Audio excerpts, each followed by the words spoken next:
BJP अपने ते लग रहे इल्जामां नूं नकारदिया कांग्रेस पार्टी नूं इस संकट दे लई जिम्मेवार ठहरा रही है। कांग्रेस पार्टी की स्थिति यह है कि दरवाज़ा खोल करके और खिड़की में सिटकिनी लगाने की कोशिश हो रही है। दरअसल दिक्कत यह है कांग्रेस पार्टी की कि जिस पार्टी की नीतियां जो है वो नीतियों का अकाल हो और नेतृत्व जिस पार्टी का बेहाल हो, वहां स्थिति ऐसी होती है। क्योंकि कांग्रेस पार्टी का जो एक सत्ता का सुरूर और सामंती गुरूर है, वो जो है वो कांग्रेस को डुबो दिया है उसने। आज कांग्रेस के पास जो नेतृत्व का अकाल है, कांग्रेस के पास नीतियों का जो टोटा है, वो उसका नतीजा है कि कांग्रेस में कोई टिकने को तैयार नहीं है, कोई रुकने को तैयार नहीं है। और जब तक ये जो है वो सत्ता के सुरूर और सामंती गुरूर से बाहर नहीं निकलेंगे, तब तक इनका हश्र वही होता रहेगा। क्योंकि उनको ये लगता है कि साहब इसी सत्ता के सुरूर और सामंती गुरूर से हम जो है वो पार्टी को अपने जो है वो आसमान पे ले जाएंगे। अब जब पार्टी बनाने की बात चल रही है, पार्टी हमारी, हम तो सदस्यता अभियान चला रहे हैं, वो पार्टी बनाने के बजाय सरकार बचाने में लगे हुए हैं, जो कि उनसे बचने वाली नहीं है।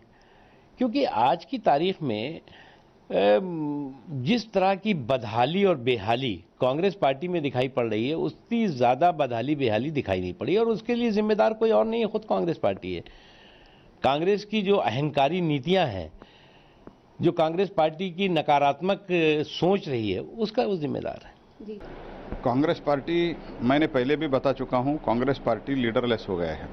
कोई बोलने वाला नहीं, पूछने वाला नहीं, ऐसी स्थिति में कांग्रेस पार्टी है। और कांग्रेस के जो उधर इंचार्ज है उनको भी पूछने वाला कोई नहीं, क्योंकि अध्यक्ष ही भाग गए कई। इसलिए उनका जो अंदर के मामला है, देयर इंटरनल पार्टी प्रॉब्लम, ये सब चीज़ों को उजागर कर रखा है। इसलिए मैं समझता हूँ उसमें वो जो करना है करने दो, उनको हमका मतलब ही नहीं है उसमें। लेकिन कांग्रेस पार्टी, हमारा अध्यक्ष अमित शाह जी का नाम लेना, हमारा पार्टी का नाम लेना, इट इज कंडेमेबल।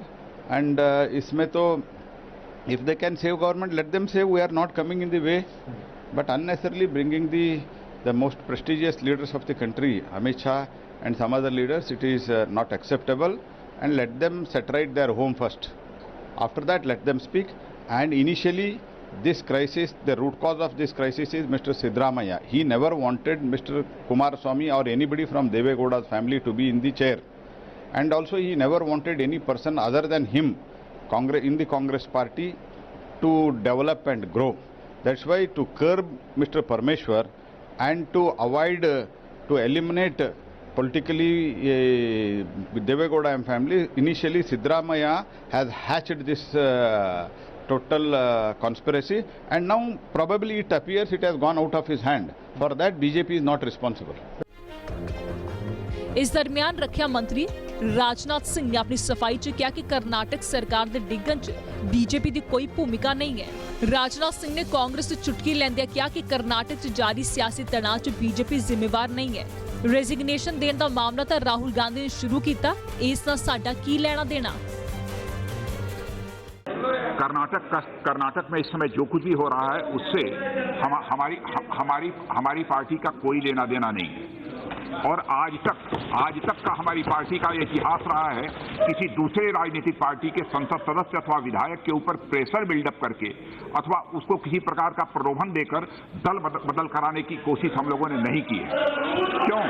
इसे मैं और इसलिए नहीं की है अध्यक्ष महोदय, कि संसदीय